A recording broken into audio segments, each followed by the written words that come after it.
नमस्कार, मी गणेश थोरात. आज आपल्याकडे आलेले सन्माननीय सागर शेठ गोरडे, ज्यांनी नवी मुंबईचा मराठी भेळवाला म्हणून अख्ख्या महाराष्ट्रात त्यांनी धुमाकूळ घातला.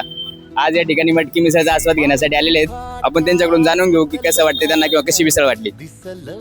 गणेश शेठ, अगदी मनापासून आभारी आहे तुमचा की मी तर नवी मुंबईमध्ये आहेच आहे, तुम्ही ठाण्यामध्ये इथे आहात आणि खास करून आपल्या गावच्या लोकांना, आपल्या माणसांना आपली गावची चव देत आहे.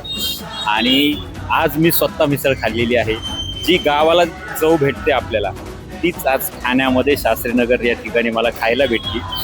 सगळ्यात महत्त्वाचं मिसळची जी टेस्ट आहे, मिसळचा ज्यावेळेस तुम्ही पहिला घास घेता त्यावेळेस जो मिसळचा चार्म आहे, मग तिखटपणा आणि मग जिभेवरती रेंगाळतो, तर असा हा चार्म बसला. आणि त्याच वेळेस पहिल्याच घासात तुम्हाला तुमच्या गावची, ज्या ठिकाणी तुम्ही पहिल्यांदा मिसळ खाल्ली असेल, प्रत्येकाच्या गावातली, प्रत्येकाच्या इथली मिसळ भारी असते.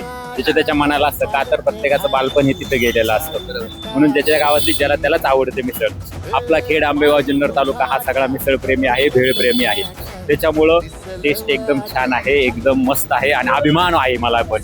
माझ्यासारखाच माझा भाऊ, माझा मित्र हा छान असा नाव कमवतोय. त्याच्यामुळे आम्ही एकमेकाला सपोर्ट करत आहोत. तुम्ही देखील आम्हाला सपोर्ट करा आणि सगळ्यात महत्त्वाचं लाईक करा, शेअर करा. आणि सगळ्यात महत्त्वाचं आपापल्या जे मुंबईला असतील, जे इतरत्र ठिकाणी असतील, त्यांना हा जरूर व्हिडिओ पाठवा.